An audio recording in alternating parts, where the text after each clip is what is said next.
যে anti establishment এবং highly critical journalism, video blogging, social media, যেটা 2 বছর ধরে হয়ে চলেছে, এবং আমরা যারা the dominant party trying to suppress content, trying to suppress public voice, যে মানুষটা একাধিকবার সেই নানান রকম টর্চার, লাঞ্ছনা, তাকে নিয়ে হেনস্থা করা, এই সমস্ত সহ্য করে he was absolutely unwavering and continues.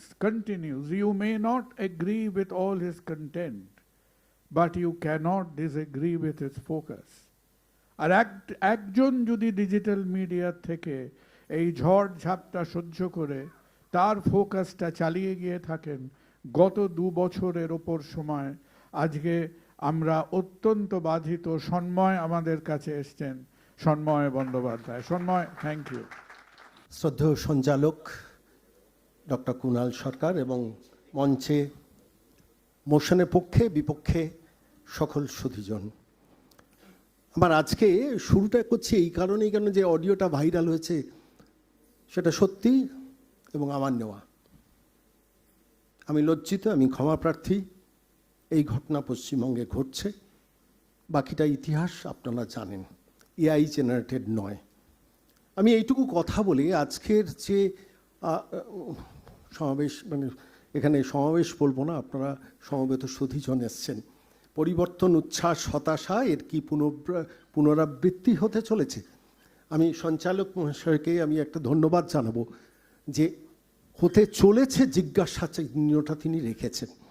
বিতর্ক সভায় জিজ্ঞাসা চিহ্ন থাকে কলেজ জীবন থেকে দেখিনি, এই প্রথম রাখলেন। তার মানে তিনিও কোনো কারণে সন্দিগ্ধ যে এটা কি একটু তাড়াতাড়ি হয়ে যাচ্ছে নাকি, এটা আমার মনে হয়েছে বলে বলছি, আমি কোনো তর্ক বাড়ানোর জন্য বলছি না। একটা সরকার যার বয়স হয়েছে 60 দিন, তার সঙ্গে প্রতিদ্বন্দ্বিতা হচ্ছে, আমরা আলোচনায় নিয়ে আসছি 408 মাসের বাম সরকার, 34 বছর যারা চালিয়েছেন, এবং 180 মাসের তৃণমূল সরকার, যেটা তৃণমূল চালিয়েছেন। সর্বমোট 17,760 দিন। 17,760 দিনের সঙ্গে আমি বা আমরা বা এই সভা 60 দিনের কম্পারিজন করে হতাশার দিকে চলে যাচ্ছে কি? হতাশাটা বড্ড তাড়াতাড়ি হচ্ছে না? এই প্রশ্নটা আমাকে ভাবিয়েছে। আমি কোনো তর্কে বিতর্কে যাচ্ছি না, যে আজকের দিনে দাঁড়িয়ে যে ঘটনাগুলো গত 2 মাসে ঘটছে, আমি মোশনের বিপক্ষে থেকেও বলছি, আমি সব কিছুর সমর্থক নই। এটা আমি স্বাধীন চেতা মানুষ হিসেবে আমার মনে হয়েছে সব কিছু সমর্থক নই আমি। কিন্তু আপনারা প্রশ্ন করবেন, তাহলে আপনি কথা বলছেন না কেন? বলছি না এই কারণে যে এই মুহূর্তে দাঁড়িয়ে তার একটা ব্রিদিং স্পেস কিন্তু দেওয়া দরকার। আপনারাও আশা করি স্বীকার করবেন। ডক্টর সরকার বিদগ্ধ সার্জন, তিনিও জানেন অ্যানেস্থেশিয়ার পর যখন একজনকে পেশেন্টের সার্জারি কাঁচি ছুরি চলে, কিছুক্ষণ সময় লাগে। একটা হল ঘরে পরীক্ষা বসছেন, 3 ঘন্টার পরীক্ষা, আপনি 10 মিনিটেই পরীক্ষক বললেন তোমাকে আর পরীক্ষা দিতে হবে না, তুমি পাস করবে না ফেল করবে আমি দেখে নিয়েছি। 10 মিনিটে খাতা নেওয়াটা কি চলতে পারে? এটা আমাকে ভাবিয়েছে। আমি বলছি, এগুলো বলছি বলেই সব কিছু বলা নয়। আমি এমন একটা মঞ্চে দাঁড়িয়ে যে বক্তব্য রাখছি, এটা বলতে খুব ইচ্ছে করছে বলে বলছি। আমার সকাল শুরু হয় ডাক্তার কুণাল সরকারের ভিডিও যেগুলো পোস্ট করেন সেটা শুনে, দুপুরবেলা আমি সজল কিংবা শতরূপের বক্তব্যটা মাঝ পর্বে শুনি, আর রাত্রিবেলা যখন শুতে যাই, ভুল করি না, বাংলা স্ফিয়ার দেখে শুতে যাই। ফলত সেই মানুষগুলোর সামনে দাঁড়িয়ে যখন কথা বলতে হয় না, কোনো একটা জায়গায় কণ্ঠ কাঁপে, কিন্তু প্রশ্নগুলো তো করতে হয়। যখন চূড়ান্ত নৈরাজ্যের পর যখন একটা সকাল আসে, যে সকালটা হয়তো আমরা কেউ প্রত্যাশা করিনি, যে এই অ্যাবসলিউট ম্যান্ডেট নিয়ে 208টা আসন নিয়ে বিজেপি ক্ষমতায় আসবে, আমরা অনেকেই আশা করিনি। তার একটা উচ্ছ্বাস, তার একটা অভিব্যক্তি, কোনো একটা জায়গায় যন্ত্রণা থেকে মুক্তি আমাদের কখনো কখনো এমন কিছু ঘটনা ঘটায় যেটা কাঙ্ক্ষিত নয়, প্রার্থিত নয়, যেটাকে হতাশা বলে চিহ্নিত করে দেওয়ার সময় বা পরিস্থিতি এখনই আসেনি। আমি বলছি, সময় ইতিহাসের পাতায় রাজনীতির ছাত্র হিসেবে আমার মনে হচ্ছে খুব ইম্পর্টেন্ট। সময় কথাটাকে না আমি ব্যাখ্যা করতে গিয়ে আমি একজন রাজনীতির ছাত্র হিসেবে মনে হয়েছে এই পশ্চিমবঙ্গে বড্ড সময় নষ্ট হয়েছে। আমি 2জন মুখ্যমন্ত্রীর কথা ছেড়ে দিচ্ছি, বড্ড কম সময় তারা ছিলেন, ডক্টর প্রফুল্ল ঘোষ এবং অজয় মুখোপাধ্যায়। বিধানচন্দ্র রায় 12 বছরের স্প্যানে বড্ড কম সময়ে কত বেশি কাজ করা যায় দেখিয়েছিলেন। প্রফুল্লচন্দ্র সেন সময়ের মূল্যটা বোঝেননি 5 বছরে। সিদ্ধার্থ শঙ্কর রায়, যিনি 72 থেকে 77-এর মুখ্যমন্ত্রী ছিলেন, সময়টাকে ধ্বংস করেছেন। এটা আমার অভিব্যক্তি, আপনারা সহমত নাও হতে পারেন। 34 বছরে জ্যোতিবাবু যখন সরকারে ছিলেন, সময়টাকে না ব্যবহার করেননি। আমার এটা অভিব্যক্তি, শতরূপ সহমত নিশ্চয়ই হবেন না। বুদ্ধদেব ভট্টাচার্য সময়ের মূল্যটা বুঝেছিলেন, কিন্তু তার পাশে তখন অনিল বিশ্বাস ছিলেন না। এটা আমার নিজস্ব অভিব্যক্তি। আর মমতা বন্দ্যোপাধ্যায় সময়টাকে ধ্বংস করেছেন। আর সেই ধ্বংস করার ফলে 15 বছর বাদে যখন একটা সরকারের পরিবর্তন হলো, তখন একটা উচ্ছ্বাস, একটা অভিব্যক্তি এমন একটা জায়গায় পৌঁছচ্ছে, মানুষ তখন ডিম ছুটছে। বলতেই পারেন যারা ডিম ছুটছেন, আমরা তো বোম ছুটছি না, বোমের কালচার থেকে তো বেরিয়ে এসেছি। ডিম অসম্মান করেছে, হিউমিলিয়েট করেছে, কিন্তু মানুষ তো মানেনি। 2023-এর পঞ্চায়েত নির্বাচনে তো 56 জন মানুষের মৃত্যু হয়েছে। 2021-এর নির্বাচনের পর 54 জন মানুষের মৃত্যু হয়েছে।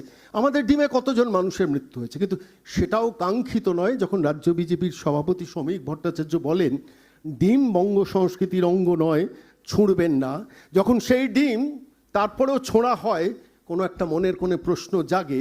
আবার যখন সেই ডিম নিয়ে মহুয়া মৈত্র আদালতে যান বা কল্যাণ বন্দ্যোপাধ্যায় আদালতে যান, হাইকোর্ট, সুপ্রিম কোর্টে, তখন মনে হয় সময়টা তো আদালতেরও নষ্ট হচ্ছে, কোথাও তো একটা থামা দরকার। কিন্তু এইটাকে হতাশা বললে চিহ্নিত করে দেওয়াটা বোধহয় ঠিক নয়।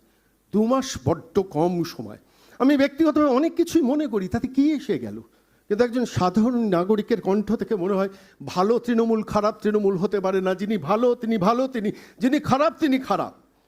জাভেদ খান খারাপ হবেন না, ভালো হবেন। ফিরাদ ভালো হবেন, দেবরাজ, শৌকত, জাহাঙ্গীর খারাপ হবেন, যেটা শতরূপ বলছিল, এটা আমারও মনের প্রশ্ন। কিন্তু এটা হচ্ছে বলেই এক্ষুনি আমার মনে হতাশাটা গ্রাস করে নিল। এই রাজ্য সরকার আর কিচ্ছু করতে পারবেন না। মনে প্রশ্ন আসে যখন কালীচরণ জেলে যান, পুরসভা থেকে সাসপেন্ডেড হন, সেই কালীচরণের বস ভালো তৃণমূল হয়ে তৃণমূল ভবনে গতকাল প্রবেশ করেন। প্রশ্ন আসে, প্রশ্নটা কিন্তু ফাইনাল হতাশা নয়। আমি বলছি বিজেপি নেতৃত্ব করছেন, সতর্ক করছেন, সাসপেন্ড করছেন, বহিষ্কার করছেন, কিন্তু বড্ড মৃদু। এখন থেকে যদি সতর্ক না হন, 2011-র পরিবর্তনের পর যে প্রবল প্রত্যাশা নিয়ে আমরা একটা সরকারকে বরণ করেছিলাম, আবার তার পুনরাবৃত্তি হবে না তো? কিন্তু প্রশ্ন জাগে, কিন্তু প্রশ্নটাকেই আমি হতাশা বলে দাগিয়ে দিতে, চিহ্নিত করতে আমি রাজি নই। তার কারণ এমন কিছু ঘটনাও তো এই পশ্চিমবঙ্গের মাটিতে হচ্ছে, যেখান থেকে দাঁড়িয়ে কোনো একটা জায়গায় স্বপ্ন দেখা যায়। চিংড়িঘাটা প্রকল্প আপনারা জানেন, কলকাতার নাগরিক আপনারা, দিনের পর দিন 1.5 বছর একটা প্রকল্পকে আটকে রেখে 150 কোটি টাকা রেলের প্রপার্টিকে খরচ বাড়িয়ে দিয়ে একটা সরকার কি সাংঘাতিক কাণ্ড করেছিল। 120 দিনের একটা পরিবর্তনের সরকার সেটাকে কিন্তু বাস্তবায়িত করে দেখালো। ভরসা তো এখান থেকে জাগে। আমি বলছি এই জায়গাগুলো ভাবতে হবে। আমি একপক্ষীয় দৃষ্টি থেকে দেখতে রাজি নই। সীমান্তে যখন একটা সরকার বলে 45 দিনের মধ্যে আমি জমি হস্তান্তর করব, কোনো একটা ভরসা জাগে, বিশ্বাস জাগে। এই কঠিন সময় যখন লালমনিরহাটে চীন এয়ারবেস তৈরি করে, যখন সম্প্রতি মংলো পোর্টে সেখানে চীন এসে তার দায়িত্ব নেয় ভারতকে সরিয়ে, তখন মনে হয় সীমান্ত সুরক্ষিত থাকাটা ভীষণ ভীষণ দরকার। শিল্প কি হবে হবে না জানি না, কিন্তু 15 বছরে তো শিল্পের দরজা বন্ধ ছিল। যখন একটা সরকার চেষ্টা করছেন শিল্প নিয়ে ঘুরে দাঁড়াতে, যখন বলছেন 2100 কোটি টাকার প্রজেক্ট আমরা খুব দ্রুত বাস্তবায়িত করব, টাটা ফিরবেন কিনা জানি না, আম্বানি আদানি কতটা ইনভেস্টমেন্ট করবে জানি না, কিন্তু একটা ব্রিদিং স্পেস, একটা সময় তো একটা সরকারকে দেওয়া দরকার।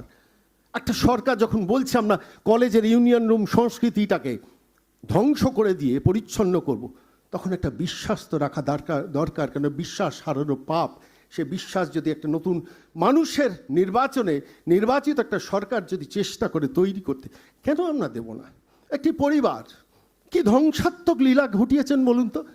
আমি একজন অনুসন্ধিৎসু মন নিয়ে, আমি সাংবাদিকও নই, আমি রাজনীতিবিদও হতে পারিনি, ফলত আমার কাছে মনে হয়েছে কি আর্থিক ধ্বংস করেছেন। আপনারা শুনলে চমকে যাবেন যে অভয়া হত্যাকাণ্ডের 2024-এর 20 অগাস্ট থেকে 9 নভেম্বর পর্যন্ত শুধু কপিল সিব্বালের 5 দিনের হিয়ারিংয়ের জন্য 1,30,00,000 টাকার বিল মিটিয়েছে একটা সরকার 5 দিনের অ্যাপিয়ারেন্সের জন্য। ক্ষতি নয় সেটা? আলাপন বন্দ্যোপাধ্যায়ের মামলা লড়ার জন্য মনু সিংবিকে 25 লাখ 50 লক্ষ টাকার বিল মিটিয়েছে, সে বিলের প্রতিলিপি আমার কাছে আছে। এই ধ্বংসাত্মক কাজ তো চলেছে। গত 2025-এর 30শে ডিসেম্বর জন্য যখন মনু সিংবিকে 4 কোটি টাকা ডিএ মামলার জন্য পেমেন্ট করে একটা সরকার, সেটা তো বন্ধ হয়েছে। সরকার তো বলছে, পরিবর্তনের সরকার বলছে যে আমরা অনর্থক অর্থ ব্যয় করব না। কোনো একটা জায়গায় তো ভরসা জাগে, বিশ্বাস জাগে। ট্রেডমিলে তো বাজেটটা হচ্ছে না, হচ্ছে তো মস্তিষ্ক দিয়ে। এবার সেই বাজেট ভালো হবে কি খারাপ হবে না একটু অপেক্ষা করি না। আজকে সেকুলারিজম নিয়ে অনেক কথা হচ্ছে, আমি ওইভাবে সেকু মাকু ওইসব কথা বলতে ঠিক অভ্যস্ত নই, কিন্তু আমি একটা জিনিসে বিশ্বাস করি, অ্যাবসলিউট হিন্দু ভোট কনসলিডেশন হলো কেন, এটা তো রাজনীতির ছাত্রদের ভাবতে হবে। তার কারণ যেখানে দাঁড়িয়ে তারা অপব্যবহার হয়েছে, এবং সেই অপব্যবহারটা এমন একটা জায়গায় হয়েছে, এই সংবিধানের ফান্ডামেন্টাল ইস্যুটা সেকুলারিজমের সম্বন্ধে মানুষের আস্থাটা চলে গেছে। Enough is enough. সবাই যারা এবারে ভোট দিয়েছে, সবাইকে বিজেপিকে ভোট দিয়েছে না, মানুষের মনের অনেকগুলো যন্ত্রণার অভিব্যক্তি একসঙ্গে সমবেত হয়ে ভোট দিয়েছে। আমি শেষ করব শুধু একটা কথা বলে, আমি শতরূপ দীপশিতার প্রতি শ্রদ্ধা, মানে আমি তাদের প্রতি তাদের আদর্শগত অবস্থানকে শ্রদ্ধাকেই বলছি। 2010 সালে যখন বুদ্ধদেব ভট্টাচার্য সরকার থেকে চলে গিয়েছিলেন, তখন ওবিসি ঠিক 11-এ গিয়েছিলেন, ওবিসি একটা স্পেশাল আইন এনে 46 জন নতুন কমিউনিটিকে ওবিসিতে ঢোকানো হয়েছিল, তার মধ্যে 45 জন মাইনরিটি কমিউনিটি। প্রশ্ন তো সেকুলারিজম নিয়ে সেখান থেকেই ওঠে, অস্বীকার করতে পারবো? আমি তাই আজকের দিনে দাঁড়িয়ে বলছি, পরিবর্তন, উচ্ছ্বাস, হতাশা, পুনরাবৃত্তি হতে চলেছে। হবে কি হবে না সেই সময়, যে সময়ের কথা তখন বলছিলাম, সময় বলবে। কিন্তু এখনই বোধহয় কনক্লুশনে আসা উচিত নয়, ভাববেন আপনারা। সকলের প্রতি শ্রদ্ধা রেখে আমি শুধু দুটি কথা বলবো, সেটা হচ্ছে হোয়াট ম্যাটার্স ইজ পারসেপশন। একটা রাষ্ট্র, একটা রাজ্য, একটা সরকার, একটা নতুন নির্বাচিত সরকার সম্বন্ধে ধারণাটা কি। এই পশ্চিমবঙ্গের শিল্পায়ন যখন বারবার ধাক্কা খায়, তখন আমার একজন সাংবাদিক বন্ধু, যিনি মুম্বাইয়ে ছিলেন, তিনি একদিন কাহিনীটা বলেছেন। ভারতবর্ষের প্রখ্যাত একজন শিল্পপতি তার সঙ্গে একান্ত আলাপচারিতায় যখন কথা বলছেন যে আপনি পশ্চিমবঙ্গে যান, বাণিজ্য সম্মেলনে এত বড় বড় কথা মুখ্যমন্ত্রীর পাশে বসে বলেন, কিন্তু বড় বিনিয়োগ পশ্চিমবঙ্গে করেন না কেন? উনি উত্তর দিয়েছিলেন, ইটস বেটার ভিটি স্টেশনে গিয়ে গলা দেওয়া, কিন্তু আমি যাই আমার ছোট শিল্পগুলোকে বাঁচিয়ে রাখার জন্য। এই পারসেপশন কিন্তু ম্যাটার করে। পশ্চিমবঙ্গে সেই পারসেপশন বদলানোর সময় এসছে। এক, দ্বিতীয়ত বলবো, দুটি ছোট্ট ঘটনা কিন্তু খুব বড় ঘটনা ঘটে গেছে সাম্প্রতিককালে। ইন্ডিয়ান মেরিটাইম উইক বলে একটা 7 দিনের সম্মেলন হয়েছিল মুম্বাইয়ে, মাস সম্ভবত নভেম্বর মাস। ভারতবর্ষের সমুদ্র উপকূলবর্তী 14টি রাজ্য ডাক পেয়েছিল, 13টি রাজ্য গিয়েছিল, পশ্চিমবঙ্গ চাইনি। 85টা দেশের প্রতিনিধি এসেছিলেন, মুখ্যমন্ত্রীরা সম্মেলনে বসতেন, সমস্ত রাজ্যের মুখ্যমন্ত্রীরা বসছেন।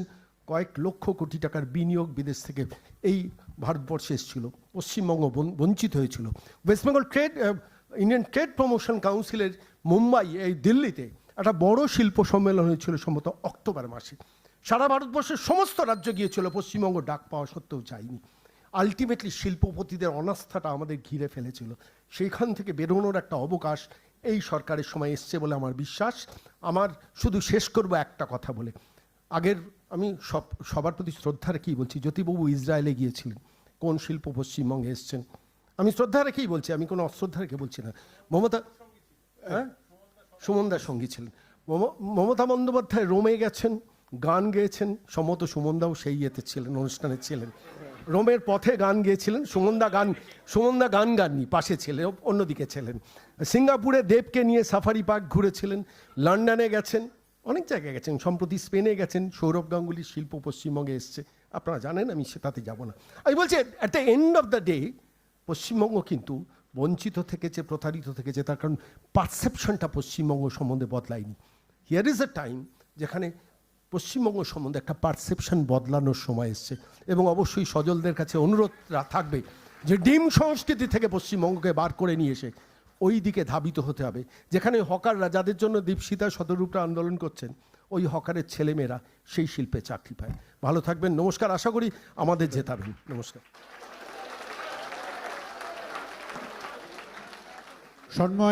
সন্ময়কে সাধুবাদ।